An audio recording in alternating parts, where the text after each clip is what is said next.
The American Economic Review, which was just published, has an article by Christine Romer and her husband David Romer. Of course, she is the chief economic advisor to the president. She says tax increases are highly contractionary. Tax cuts have large and persistent positive output effects. Would you agree with that? I know the paper. I think it's a very interesting paper. I would have to say, in fairness, that there's a lot of uncertainty about the effects of fiscal actions. But I would agree with the general proposition that tax cuts have short-term aggregate demand effects, and they can be beneficial to growth if they're well structured in the longer term. What about the tax cuts that are due to expire at the end of this year? Should they be continued? Well, there's a lot of different issues involved there, Mr. Senator. How about the income? Bachus, but sorry. How about the income tax increases that will occur if we don't extend the?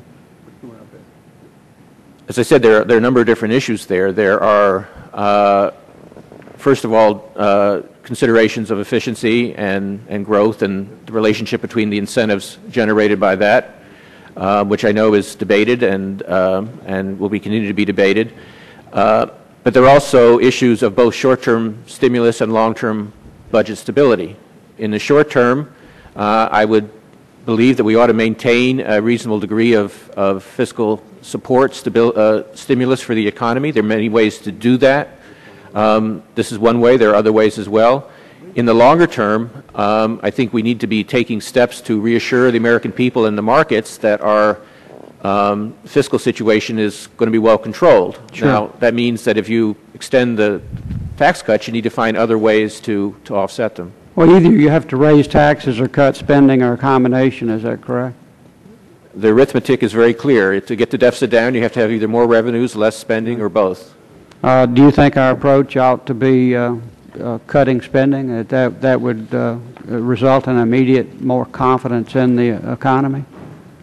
I think all options need to be on the table, but we need to look at all the programs for their merits, both in terms of their short-term stimulative effects and also in terms of how well they would support growth in the long term. Should we increase taxes, as the Democrats are now talking about a VAT tax?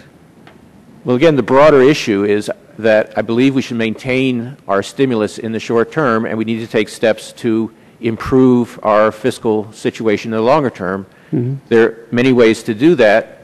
As you know, I'm reluctant to take positions on specific tax mm-hmm. and spending measures. I'm sure you can understand my position on that. Sure.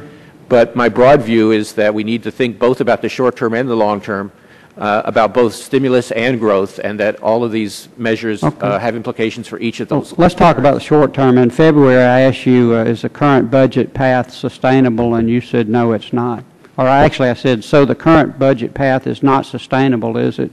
You said, given the numbers at CBO and OMB, that's correct, or that's right. That is correct. It's actually worse today than it was then, is it not? I believe so, yes. Yeah. And you urged the Congress in pretty clear terms in answer to my follow-up questions that we should come up with a credible, immediate plan for a sustainable fiscal exit. Is that correct?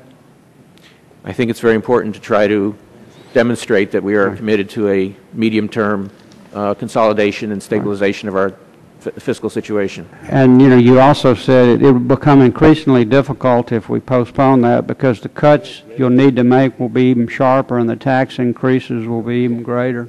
That's right.